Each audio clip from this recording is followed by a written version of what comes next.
Hello, hello, everyone. I see people coming in, saying hello in the chat, sharing where you're from. We have people from all over the world. This is so amazing. Many, many different time zones. So, good morning, good afternoon, good evening, good middle of the night to you from wherever you are joining us. This is so exciting.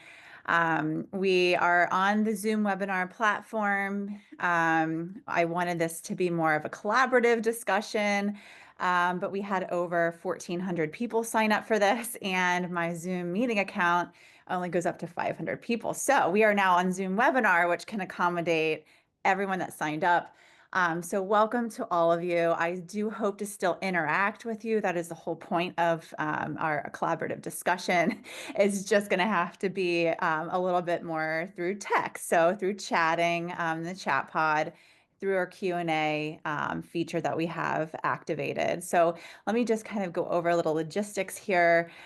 Just welcome. I see people still rolling in. If you're just joining us, we had over 1,400 people sign up for this, so we're really excited.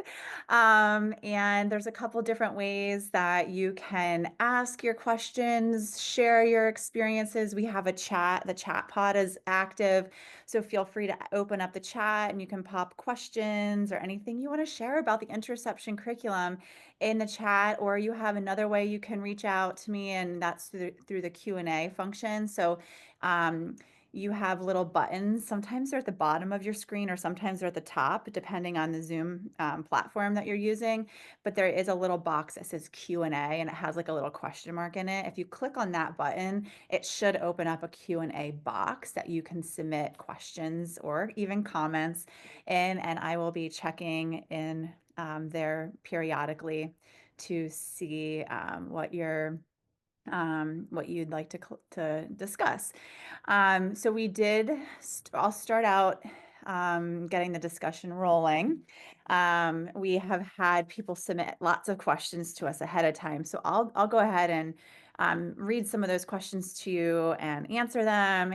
But again, this is supposed to be a collaborative discussion. So I would love to hear from you. Like if you have an answer to a question that someone's asking, if you have a question that's related, please feel free, and we are going to do our best to address as many questions as we possibly can today.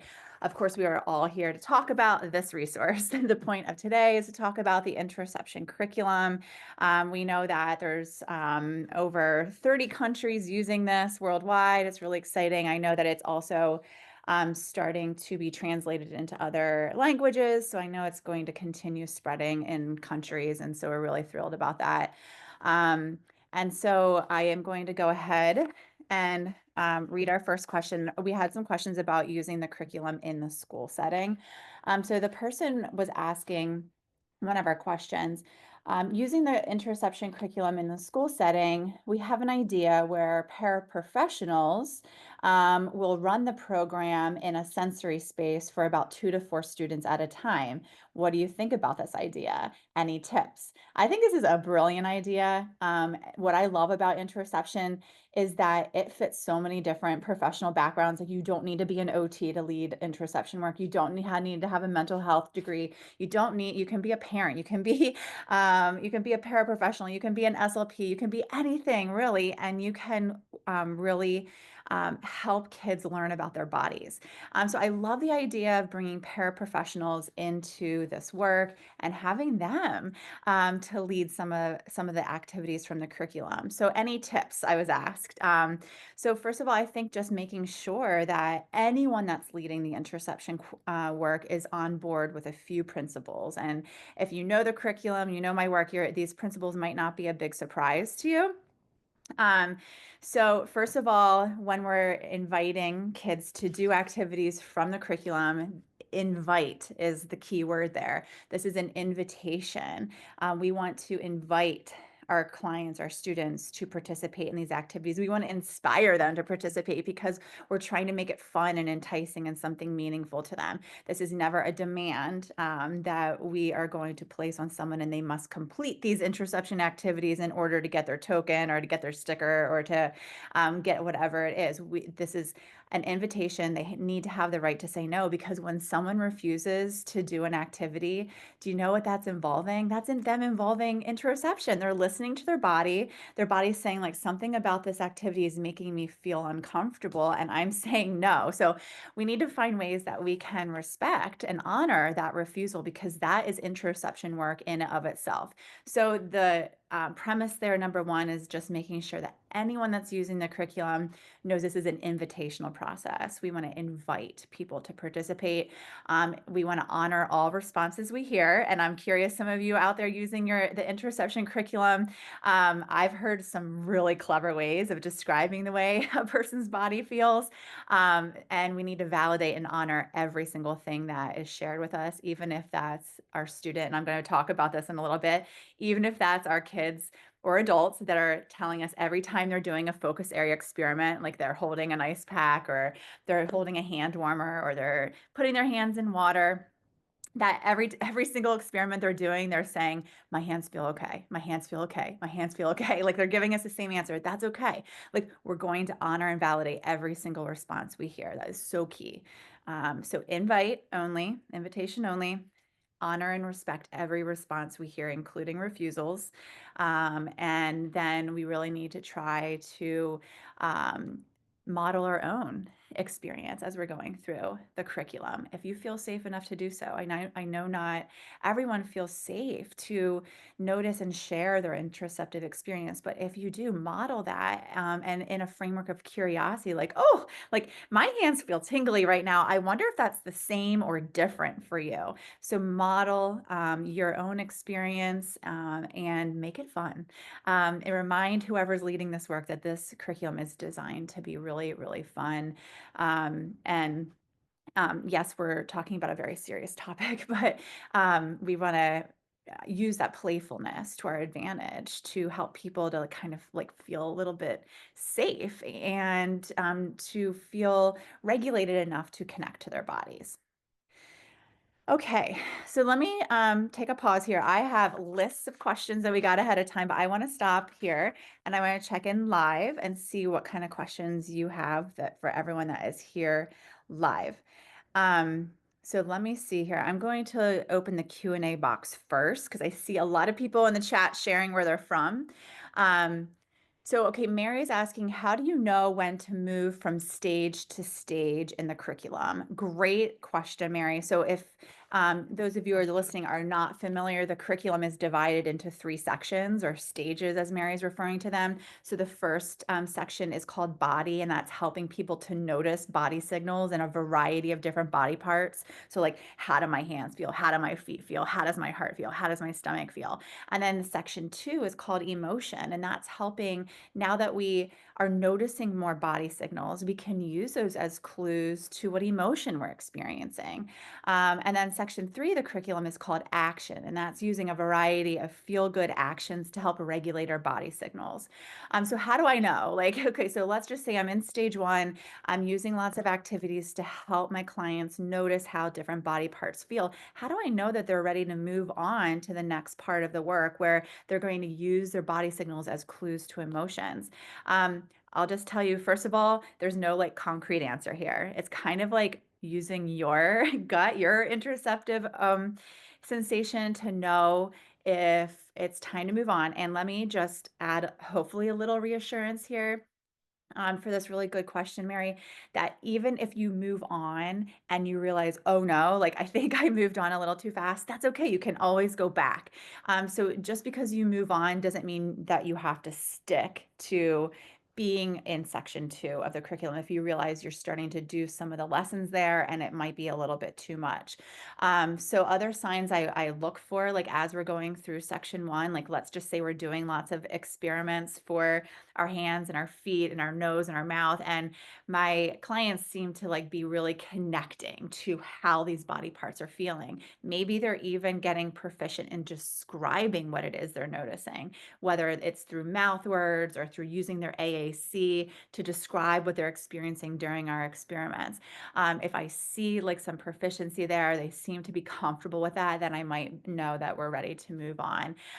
If I have some clients that do have access to mouth words, they start asking questions like that look like they are seeking more understanding about their body signals, like, oh, like, oh, I noticed my heart's racing, but they're not sure what that means for them. I know they're ready to move on to section 2 of the curriculum. We need to help we need to help them discover what these body signals mean uniquely for them. So if they start to show curiosity, start to ask questions. So there's a lot of different things you can look for to know that they're ready to move on. And again, even if you move on, it's okay if you realize, oh, I should have maybe gone back and stayed in section 1 of the work a little bit longer. That's okay. That we designed this framework to be highly, highly flexible and adaptable for each person. Okay, let me see another question from people that are here. Okay. Lisa's asking, do you have guidance for how to implement this program on a school-wide level? I'm a school-based OT and I'm hoping to run groups in classes ranging from kindergarten to 5th grade. So Lisa, my suggestion is to, and maybe you've already done this, but for anyone else listening, is to use the curriculum on a small scale level first. So just like with one student, or maybe it's like with your own child at home or with your own self, or with a partner. Use it very small, get your feet underneath you so that you can kind of get used to the framework. And being a school-based professional, you probably will see ways where this framework might fit into the existing curricula. So that might make your job a little bit easier. So start small, really get used to it, and then we can work towards making it a little bit bigger. So I have a couple other things to say about like my passion right now is to get the curriculum as a tier 1 intervention. And in case someone doesn't know what that means like where every student in the school has access to the interoception curriculum, where they have access to learning about their own unique body signals. So a lot of schools in the United States, I know this doesn't apply to every single country, but we have social emotional learning, and there's a lot of times in schools there's certain time. So like windows of time that is carved out that everyone should be doing some type of social emotional learning during the school day. And so that's a great time to push in there and get a little interoception work embedded in that social emotional learning time. So there's a lot of different ideas to really start to expand as a tier 1 intervention, but I suggest starting out small, getting kind of your ideas and understanding of the framework, and then starting to see how we can grow it across so that all children at school have access to this. And that social emotional learning time can be a really nice little place to push interoception in. Okay. Okay, Jennifer, I see a question. Jennifer's here live. Hi, Jennifer, asking what suggestions do you have for teaching interoception kiddos with monotropism? Okay, so monotropism, in case someone out there that this term is new to you, I do have some free information on my website about it. I am no means an expert in this topic. I learn a lot from Kieran Rose and David Gray Hammond and Tanya Adkin, to name a few people, about monotropism. So go to those sources, go to the people that are monotropic to really get the clear-cut answer. But I don't want to leave you hanging, Jennifer. First of all, like just because a person is monotropic doesn't necessarily mean that they need interoception work. A lot of times my clients that are monotropic, so monotropic is a way of thinking. It's a real gift many times for people to be able to go into deep attention tunnels where they have their focus monotropic. They're one single focus onto one topic, and they're able to go really deep and explore many different avenues of that attention tunnel. It can be a real gift, but it also can be really hard, especially if you are monotropic and you have like your attention on one thing at a time. We call the opposite of that polytropic, where we can focus our attention kind of on a surface of many different attention topics. So we live in basically a polytropic world. Like education, for example, is set up for polytropic thinkers, right? Where we just scratch the surface on math, and then we move on and we scratch the surface on language arts, and then we move on and we scratch the surface on phys ed, and we just continue. There's so many transitions, and we have to rapidly shift our attention to many different things. Whereas polytropic would be maybe spending the whole morning going deep into math, right? So my point about saying all of this is just because someone is monotropic doesn't necessarily mean that they are disconnected from their bodies. Many times it can also an interoception difference can be present for monotropic thinkers. But what I see even more so is that monotropic style of thinking can really affect the noticing of a body signal. So for example, someone could be very deep into an attention tunnel. Maybe they're, I don't know, I just have a client right now that's goes down lots of great attention tunnels about toilets. So he's like deep in within that focus, he's exploring, he's learning, and then all of a sudden, it's this like last minute like emergency, like I'm hangry right now. And so those signals were probably brewing in his body, but he was so focused on his, his attention tunnel on toileting that he's not able to pay attention to the rest of his body until it is a last minute emergency and he is like near meltdown, like I need food right now, right? So a lot of times with those monotropic thinkers, it's collaborating with them if they're old enough and figuring out ways that they want us to gently pull them out if we start to see signs of like hanger coming on board. Or this is very common in toileting too, where our monotropic thinkers get so stuck on a wonderful tunnel, but then they miss the signs for needing to pee or needing to poop. And then all of a sudden it like comes to their level of consciousness and it is like, like I need to use the toilet right now. So all that being said, it's really about collaborating if we can with them in different ways that they would like us to gently check their attention and see if they can shift their attention to their body in a more timely way to avoid some of those dysregulated moments. Okay, so I see Sonia asking a question, and we got a lot of questions that submitted to us ahead of time about using the interoception curriculum with adults. So I wanted to take a minute here to talk about that. I use the interoception curriculum with adults all the time, and in fact, I use it pretty much the same way. We use the interoception curriculum to do Zoom groups for adults. We've had a lot of success with that. Uh, I think the Zoom platform, and this is applicable to other ages as well, but there was something about for our participants giving us feedback. Many of them are autistic adults, and giving us feedback that the Zoom platform was really a great way to use the curriculum because they could be zooming in from an environment where they feel safe. So we know that when we talk about the interoception curriculum, we have to try to consider the environment to do this work in a place where people feel safe so that they can shift their body away from the environment because they're feeling safe in that environment and they can shift their attention to their body. So that's what we got with Zoom. They could zoom in from anywhere they felt safe. They could choose to have their cameras on or off. It was completely up to them. So they could be completely anonymous if they wanted to be. We used the chat to interact together, which was really successful. But we did the exact same framework. So if you know the curriculum well, like in section 1 of the body, we created descriptor menus together as a group. We did focus area experiments together as a group. Like we were, holding ice packs and we were blowing in our hands. We were noticing different signals within different body parts. Same thing. Like I think it's so important to try to be playful um, even as adults, which I know it feels a little strange sometimes as an adult to be playing.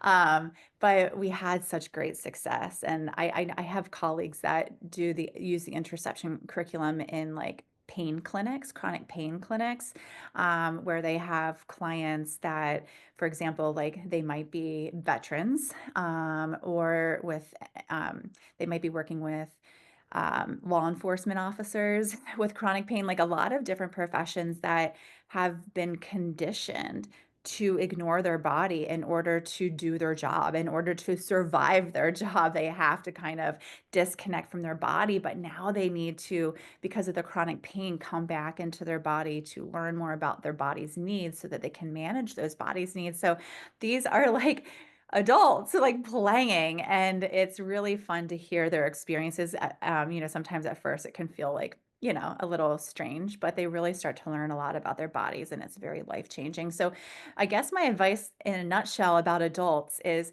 it's the same. And we are encouraging that playfulness even with the adults.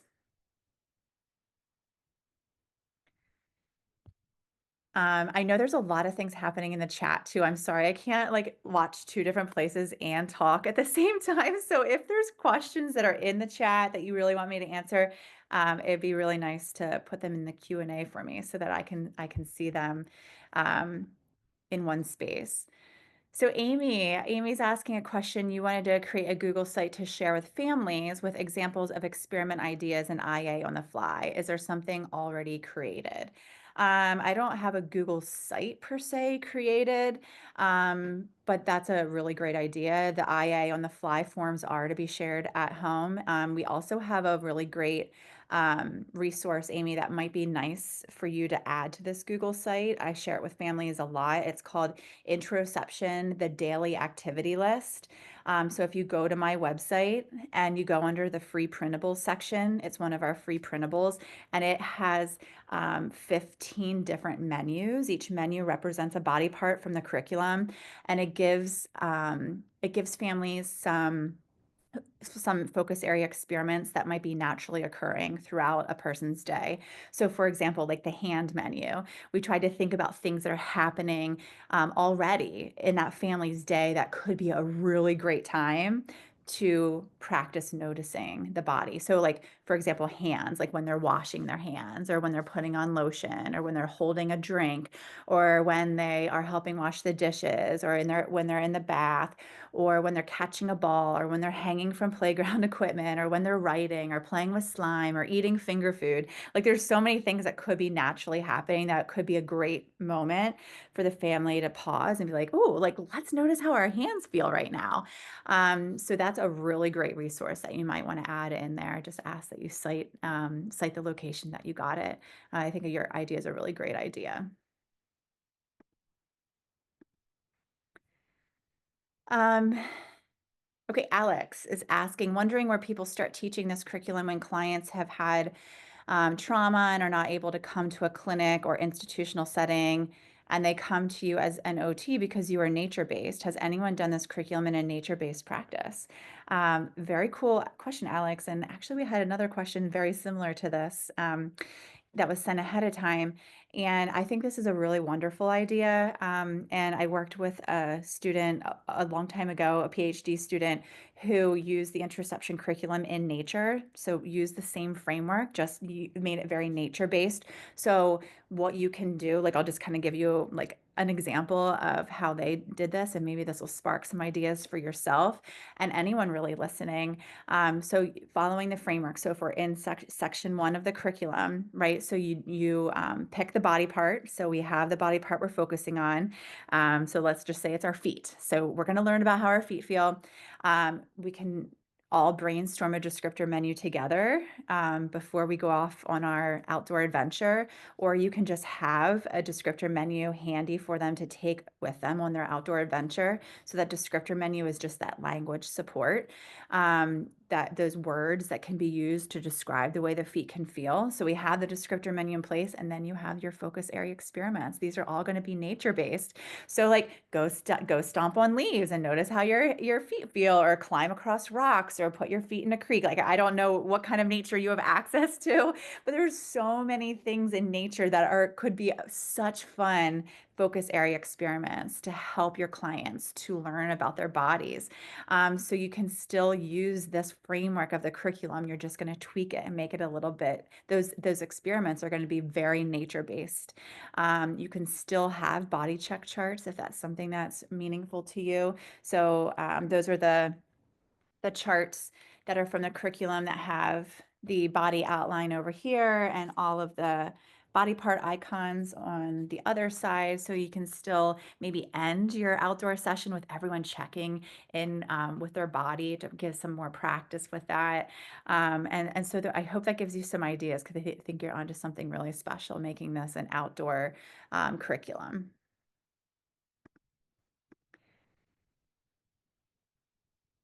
Okay. The next question, I am starting a program of interoception for children with severe or profound intellectual disabilities. The external body parts are easy to make sensory activities for, but how would I begin to introduce them to the concept of internal organs?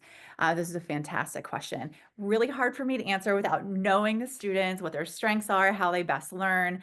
And so I'm glad you're seeing the opportunities for the outside body parts. Some of the things that I don't know if they're a match for these students or not, but some of the things like can they do active things with their body and see if we can get their heart rate up and maybe noticing, maybe you can have a stethoscope and they can be listening to their heart while we're trying to get it to go fast and slow. Can they start to understand the concept of fast and slow? Also, can they do active things? I'm not sure what their physical abilities are, but can they do some things where we get their lungs going? Maybe they're breathing through straws, or maybe they're blowing pinwheels. Like, think how many fun things you can do. Or maybe we're doing things where we kind of get the breathing going fast.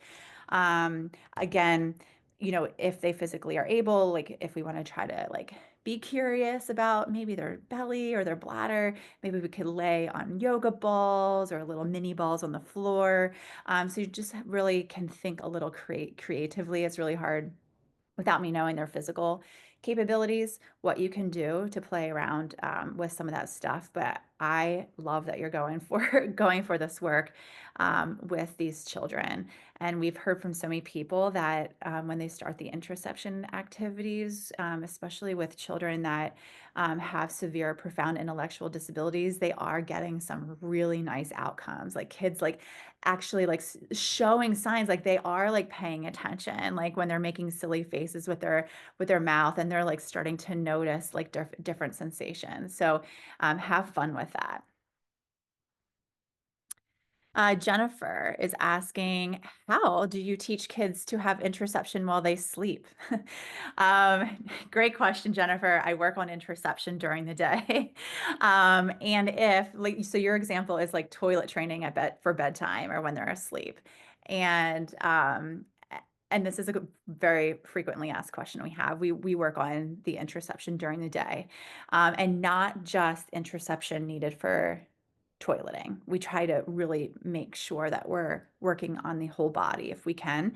And also we need to, of course, rule out any other causes that could be related to nighttime bedwetting. For example, constipation, because we know like a very constipated kid, that poop is pushing on the bladder, which can make it really hard to hold the bladder for long periods of time. So there's so many possibilities there, but my best, quickest advice is to work on that interoception during the day. And if that nighttime bedwetting is due to an interoception issue, many times we do see that resolve.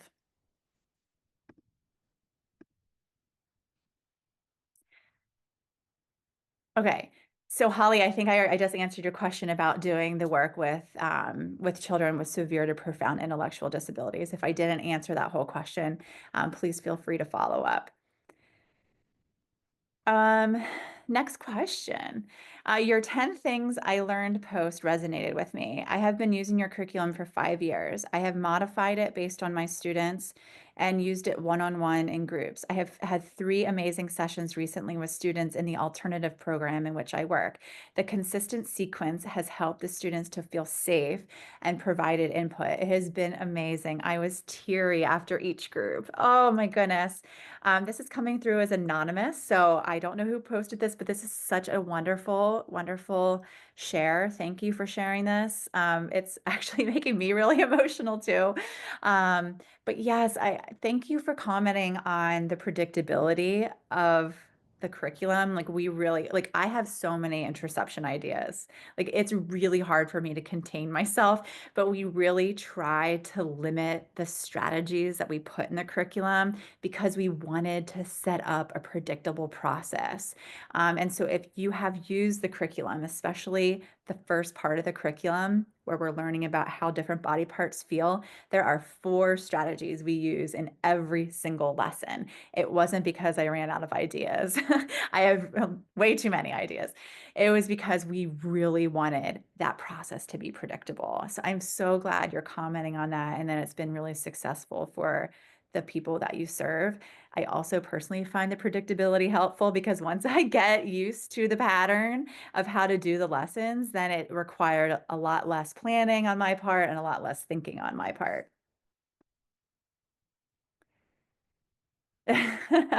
Okay, this is from an anonymous attendee. I just love this. Your question is not stupid. They're saying this is a stupid question, but it's really not. I don't understand how to use the magnifying glass that picture that comes in the curriculum. So if you have the curriculum, it comes with 600 pages of like downloadable materials. So we tried our best to take away as much planning as you need. We tried to take away planning and prep so that you can just print and go. So one of our one of our pages is a magnifying glass, and it comes in the first 15 lessons in the curriculum.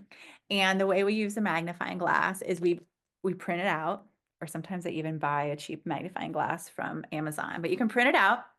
And then in the lesson plan, we do talk about like some wording you can use with the magnifying glass, but pretty much it's just like a silly way that I'll do this with some of my younger clients, but also I do this occasionally with teenage clients that like if I get like really goofy, they're like, oh, this is so stupid and embarrassing, but they're still like watching out of the corner of their eye because I'm making a fool out of myself kind of thing. So, but I just make a big deal and I'm like, okay, let's see what body part we're going to learn about today. And I have the magnifying glass in my hand and I'm like, ooh, let's see what body part it's going to stop on today. Oh, do, do, do, do, do, do, do, do, do, do, do. Oh, what body part is this? And then we talk about, oh, it's the hand. And then we might scan down each person's body, stopping on their hand. We're just making kind of a big deal out of what body part we're going to be focusing on. You can totally skip that part if it's not meaningful to you. It's just kind of a silly way to get to get the client's attention on the body part that we're talking about. Sometimes I'll I'll give magnifying glasses to everyone and they scan through their body and they figure out where their hands are and put the magnifying glass over their hands. So it's just kind of a silly, fun way to introduce the body part. Sometimes we might talk about that body part a little bit, like what do your hands do? What do you use your hands for? What are your favorite things to do with your hands? Like we talk about the body part before we start learning to feel that body part in it.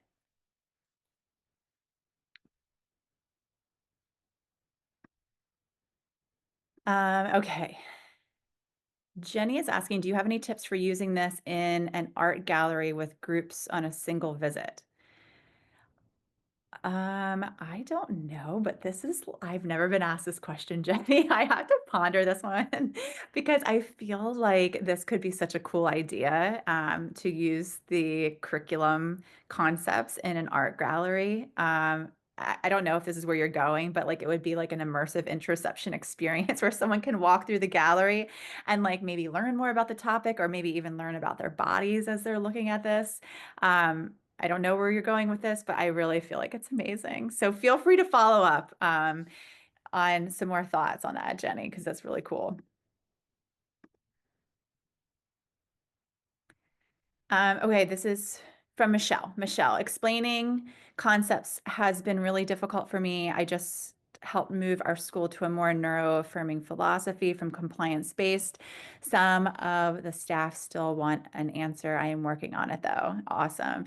Um, your work is very important. I just want to say that. And I am sure that it is really um, tricky some days, just respectfully guessing, Michelle, because I am also working along those same lines of trying um, to grow the teams I'm on and grow my own neuroaffirming practice as well as my colleagues. So um, keep going. That's all I have to say. I'm not sure if there's a question there, but I thank you for sharing, and I think what you're doing is amazing. And I hear that shifting away from compliance and towards more interoception and affirming practices is a really hard shift. And I feel like any tiny little baby step forward that we can get is a step forward. Okay, Daniel. I am starting a program of interoception for children with severe, profound intellectual disabilities, the external body parts. Oh, I think I already did this one. Sorry, Daniel. Already did this one about the external body parts. Megan's asking is, if this is new to a teacher, do you suggest that the adult moves themselves through the interoception curriculum first before going through it with students, or should they go through it together? Okay, if we're going to talk ideal world, would it be great for all the adults to go through the interoception curriculum first? Yes, absolutely. That would be amazing. I know we don't all have that kind of time, and usually what I see happening more often is that the adult is learning about interoception, they're learning about the curriculum, and they're learning about their own body alongside the kids. I see this happening with parents that I serve, in the families that I serve. I see this happening in classrooms where teachers are like having epiphanies about their own body while the students are all learning about their body. And so ideally, would an adult come into this work with experience with the curriculum for themselves? Yeah. Is that real world realistic? Probably not for everyone. So it's cool to just like be like, I feel like even modeling for the students, like, I've never done this before, or I'm not sure what I'm doing. We're going to work on this together. I feel like modeling that uncertainty for some students can be a really great model of your own internal experience. Like, you're telling them how your body is feeling. Like, I'm feeling really uncomfortable right now. This is kind of new to me. We're going to do this together, kind of thing. This is really hard for me to notice how my hands are feeling. So just being really honest and authentic can go really far, except for the students. Like, I just want to say, the clients that need to know we're confident, that need to feel our confidence to feel safe, then that, of course, would be a different answer.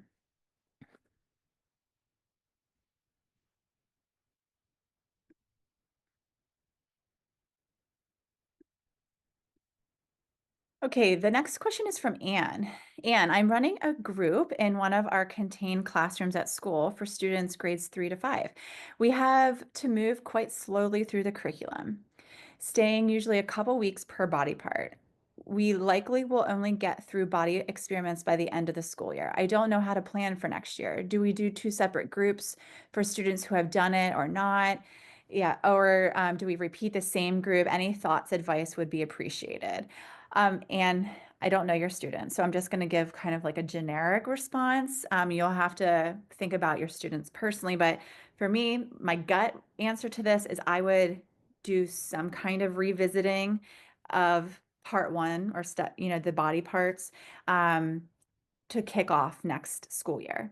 If your students need that to look a little different, just do different experiments. Or maybe it's them creating the experiments that everyone's trying together. Like, you can add little nuances to make it look a little different, but that way they're kind of like refreshing what you've learned all year. And that also maybe might be enough to help catch other kids up that might be brand new to the group or to the classroom. And so revisiting that might be better, because what we've heard from most people, again, not everyone, but a lot of people that can tell us is the slower we can go through this work, the better. So we can give lots of time processing, so that we can um, give lots of time undoing. Many times a lot of our kiddos and even adult clients, they have to undo so much of lived experience that has derailed their interoceptive system, that we're kind of undoing until they start to be able to connect safely and learn about their body. So hopefully that helps. I love the sound of what you're doing. Sandy is asking, I'm interested in using this for adult mental health care. Does the curriculum have information about using it with adults? Yes, Sandy, I did talk a little bit earlier, and we'll be offering this recording in case you weren't here. We will be we talked about using this as adults and how I use the same framework, exactly the same process. You can tweak it a little bit if you feel like your adults need like a little bit less playfulness. But we're still getting out those ice packs and hand warmers and, you know, rubbing our feet on different textures. Like we're still doing that play-based experiments with a lot of the adults that we serve.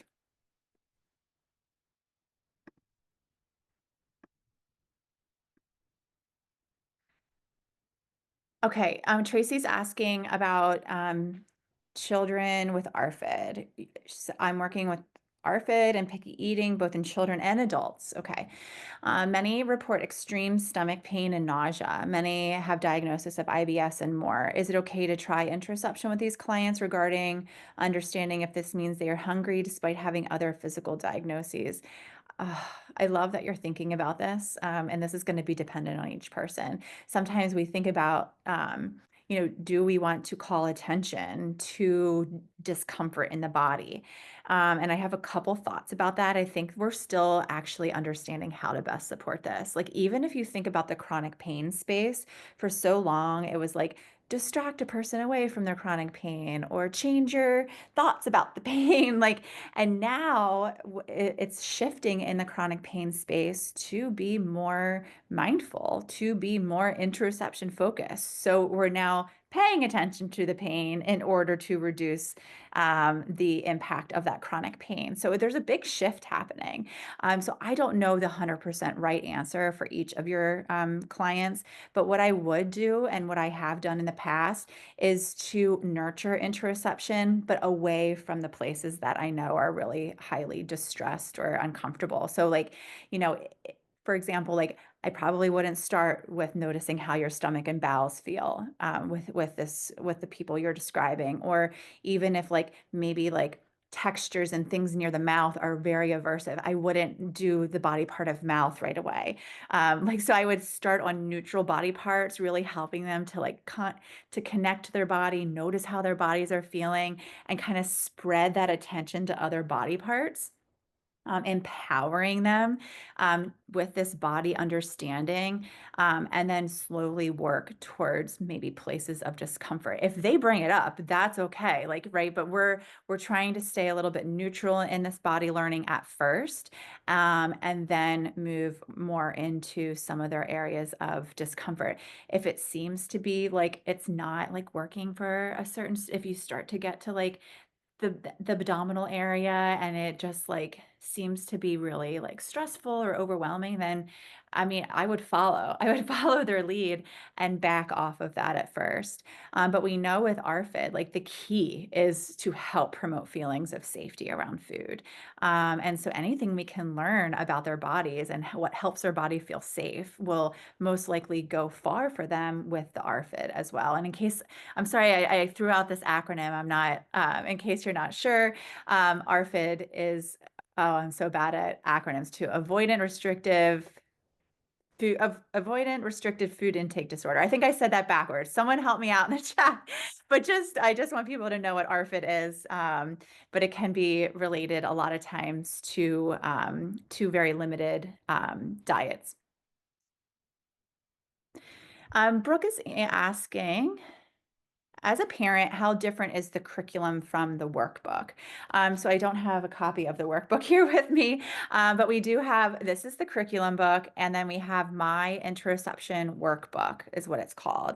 And my interoception workbook is kind of like, it's almost like if you're familiar with like a social narrative or a social story, it's kind of like reading about what is interoception, what is the science behind it, and then it kind of guides the reader through thinking about their own interoceptive experience. So it's not necessarily the curriculum is more like hands-on experiments, learning about the different ways your body can feel, whereas the workbook helps you reflect on your overall interoception experience. Like, do you notice when you're hungry? Do you notice when you're sleepy? So each of the chapters in the My Interoception curriculum, we go through talking about what is interoception first, but then we have a chapter on like do you notice when you're hungry? And then it gives them a couple of different reflection questions. And if they're like, no, I don't notice when I'm hungry, then my co-authors, who are both autistic, they gave a whole list of hacks, they call them, or tips for outsmarting this interoception difference. So what things can you put in place if you're not noticing when you're hungry? So like, for example, setting an alarm on your cell phone to remind yourself to eat, or eating based off of a schedule. So every time, 12 noon comes around, that is when lunchtime is. So it's really like taking away the need to monitor, like to eat based on how your body feels, and it's putting hacks in place. So that's the workbook. And then this is more about like really developing your body knowledge so that you don't need those hacks eventually, so that you start to notice the cues in your body telling you when you're hungry. So hopefully that helps.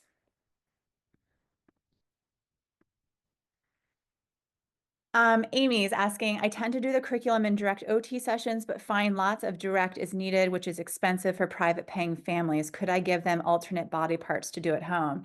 Absolutely, Amy. I've done this in several different ways. So most recently, I'm working with a family where I go into their house, but they are private paying. So I hear you. I always feel so much pressure to really like be as efficient as possible. So I did lesson number 1 with the client and their family, and then I also did lesson number 2 the following week. So I'm modeling how to create descriptor menus, how to do the focus area experiments. And then that family wanted me to leave 2 body parts. So I left the body parts for mouth and eyes. I left everything that they needed for it. And they're going to be exploring it as a family in between our sessions so that they can do that and there's no cost for that work. So that's the way that we're moving through the curriculum right now with that group. So you can absolutely do that. And I know not all families have that capacity, but it is a good model when we do support clients that can do it. I do the same thing in classrooms, where I might come in and be invited into a classroom and I'll model a few lessons for a teacher, and then I'll ask them if they're willing to do a body part lesson when I'm not in the classroom during that week. And many times that can be really successful.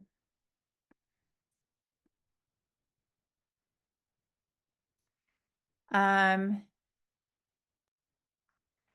let's see. Okay, so Tara, you're asking, what is your experience implementing this curriculum with autistic children? I understand it's a spectrum, but are there any specific tips or barriers to implementation with specific profile? A large part of my clients are autistic or neurodivergent. So I would say there's a lot of inherent supports built into the interoception curriculum to help many of my autistic clients. So like we have a lot of visual supports, we have a lot of language supports. We have a lot of predictability built into the curriculum. So it really is something that is working very well for some autistic people. Doesn't mean it works for every single autistic person, but yeah, I just would imagine all of the tips that we're talking about here today are very applicable to autistic people. So lots of structure, lots of predictability. So repeating these lessons, the framework, the pattern is very predictable. Many times I'll put like visual supports in place too. So like, for example, if I have a client that needs a session that's structured, like they like to know what to expect. Like the private client that I have right now that I was just talking about, his family, like I come into his house every week. He is someone that likes to know what to expect. So I always have a little schedule and I leave a little bit of wiggle room in that schedule, but our framework is always 3 things. It's always, we say hello to each other. So that's always one hello. And we might like talk a little bit, like it kind of gives us a little bit of wiggle room to talk about his week or something cool he wants to tell me about. And then number 2 is experiments is what we call them. And that's where we're learning about different body parts with the experiments. And then number 3 is Kelly and Mom chat, and he is invited to stay, but he absolutely doesn't have to. And it's completely his choice if he wants to do number 3. So he always knows exactly what framework we're following, that little visual support. I have it written down in a schedule. So just think about each autistic person you're serving and what do they need for success and thriving in other areas, and then kind of put that into the work for the curriculum.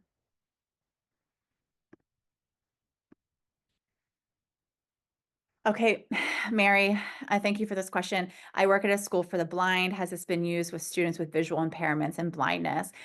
Yes, I do know that there are people out there that have adapted the materials. I personally don't have copies of the adapted materials, but you are very welcome if you want to write into us. We do have a policy in place where we do allow people to adapt the materials for like whether they're translating it to a different language or whether you want to adapt it for children with visual impairments. We're happy to work with you. So just feel free to email us and we're happy to support that process. Um, Tara is asking, are there any prerequisites to implementing the interoception curriculum? Um, No. I mean, I guess you could be picky, but I don't want people to like be, I don't want to people to get caught up in prerequisites, like just some things, Tara, that are coming to my mind. Like, does the child understand their body parts first and foremost? Like, do they know these are my hands and these are my feet and this is my nose? So they have to kind of have a general awareness of body parts before they're ready to work on how do these body parts feel. But again, I don't want people to get like caught up and say, oh, they're not ready. They don't know where their ears are, because that's not what I'm saying.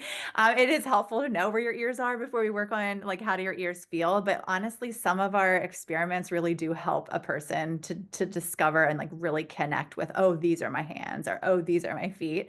And so hopefully that like helps. There's not, I would just go for it, to be honest. Like I usually just go for it. I try not to overthink it, although I overthink almost everything I do, Tara. But I just kind of go for it and see how the client responds.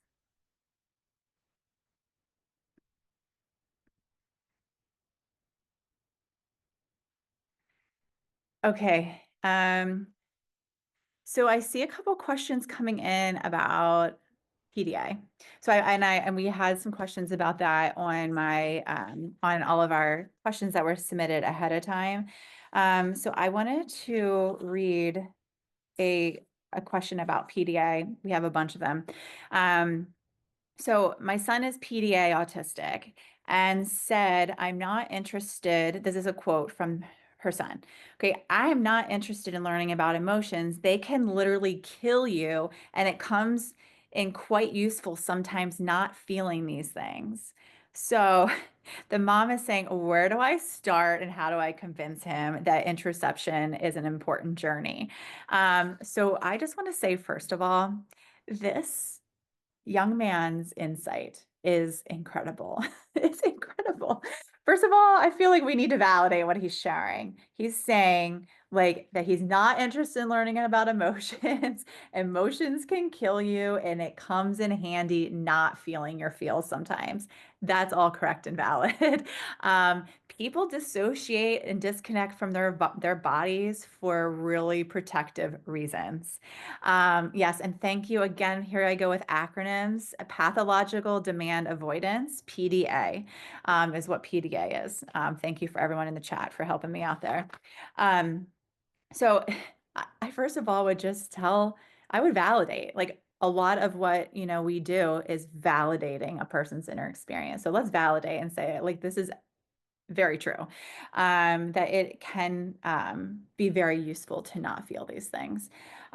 Also, I think there is maybe some wiggle room, and this is not true for everyone, but sometimes those emotion words are aversive for many reasons, aversive to people. Like when we start throwing around like anxiety, frustration, excitement, like those emotion words become kind of triggering for a lot of reasons I don't have time to go into.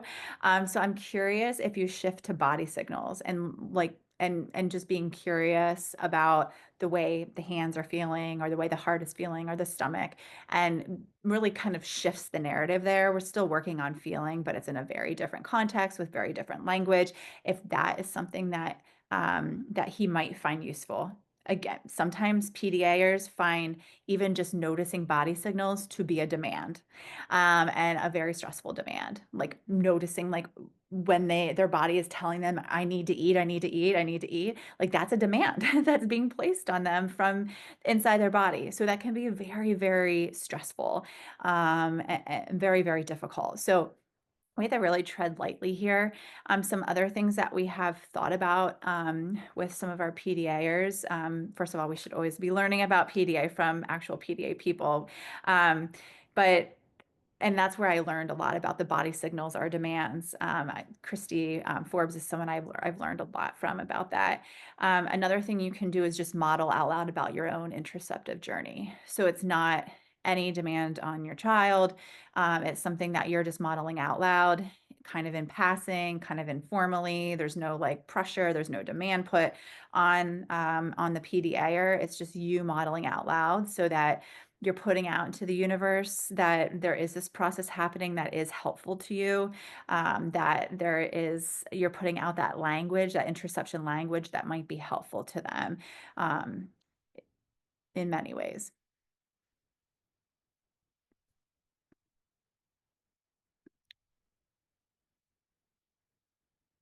Melanie is asking, part of this question I cannot answer for you. Have people had success using this with adults with dementia or traumatic brain injury? So I personally do not support any clients that have dementia. I think it would be a really interesting thing to explore. I've even talked to some of my colleagues that work in, like, for example, skilled nursing facilities. I think interoception groups could be really interesting. Like, I feel like it could have so many different applications, from continence groups. I mean, interoception is a primary part of continence, but we do know that interoception declines with age, and it's even more rapidly declining with dementia. So could it be a preventative model there where we slow that decline of interoception if we're like really practicing it on a daily basis? It's a really great question, Melanie. Not one that we have any answers to yet, but what I can answer is the traumatic brain injury part of your question. We actually have a course on interoception and traumatic brain injury. It's co-taught with my friend Manga Chemdalin, who that is her forte, TBI or TBIs and concussion. She's using the interoception curriculum in her clinic with that population and having amazing outcomes. We know that a lot of people that have TBI and concussion have interoception differences as a result of that injury. And it's so ironic that the recovery process many times requires interoception. Like, for example, like concussion protocol is like activity is tolerated, right? Like when you start to feel tired, you need to take a rest. Well, that's all requires interoception, body listening. But what people don't realize is that that interoception was probably derailed as a result of the concussion or the injury. So now we're asking someone to rely on something that is not reliable. It's a real issue. So that course is really great. We have a free blog on that topic too, if you want to check that out. We did an entire month on social media also on interoception and TBI. And so you can find lots of free stuff out there. Okay, I know we have a couple more minutes. I'm trying my best to get through as many questions as I can. These are all so great. Okay, so there's a question. Catherine's asking, what if a child has had interoception intervention before but hated it as didn't like connecting with his body and felt anxious? How do I advise his mom introduces something that caused him anxiety? Well, I think that we really need to, obviously validate his feelings there. And maybe like I would actually think really deeply, which it sounds like you already are, like, why was that work so overwhelming or anxiety producing for him? Was it the way it was presented? Was it the actual like fact that someone was inviting him to his body? So like really thinking about what aspect of it specifically is aversive to him, and is there opportunity there for us to adapt it to be a better match for his body? And maybe like, there's so many possibilities. I've had so many different clients with so many different anxieties over interoception. So I would really try, if you can, to get to the heart of that anxiety over the interoception over the interoception work. So if it was genuinely like he was scared to connect to his body, I would try to find out why. What is he fearful of? What is he like? What is he worried about? Noticing body signals. Like, can he give you any insight so that you can provide the reassurance and the facts that he might need in order to thrive?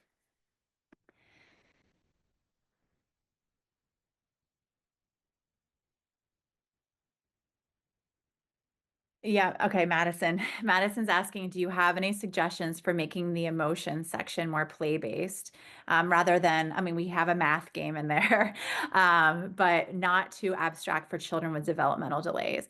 I would say that section 2 emotion was really the hardest part, of us, like to develop this work, and we're still really working on that.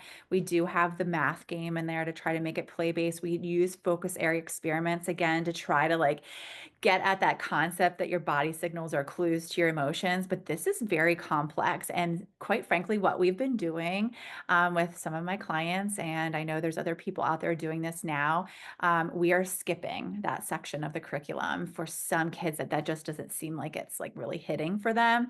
And we'll go right from how does my body feel? So like the body part to the action. So how does my body feel? And what does my body need right now in this moment? So we're going from body to action. So like if I feel like I want to bite right now, like so that's the signal I'm noticing. I feel like I have to bite. I'm not going to say what emotion does that mean. I might say what does your body need right now? Like so we're going from the body signal to the action. Like what does your body need? What do you need to do to help your body feel better? Rather than muddying the water with the emotion word. Do I want my clients to understand emotion words? Yes, if that's meaningful to them eventually. We do want them to have that common language to be able to, share with other people how they're feeling in a way that's understood by the majority. But honestly, those emotion words are not always meaningful. So, what going from the body signal to the action has been really, really successful. And then eventually we'll circle back to that emotion place. Okay, so we are at our time. I have realized by spending this time with you that we need more of this, or at least I would love more of this because your questions are so good. I did not get to any of them. There's like 50 questions I still didn't respond to, and I'm sorry. Like your questions are really important to me. So I would love to offer this again, and maybe you can come back and get your questions answered. I see a lot of people saying yes in the chat. And maybe next time we can split it up so that it can be more collaborative because I would love to see your beautiful faces and hear your questions being asked. But thank you for putting up with Zoom webinars since we had so many people registered for this. We wanted to make this accessible to everyone that wanted to come in. So we'll be sharing this recording. We'll email it out if you're on our newsletter list. We'll also be sharing it on our social media. I just really appreciate all of you coming together and being, so positive and so supportive. And I can't wait to read the chat pod because I could tell it was active. So thank you so much, everyone. I hope y'all have a good morning, afternoon, night. Bye, everyone.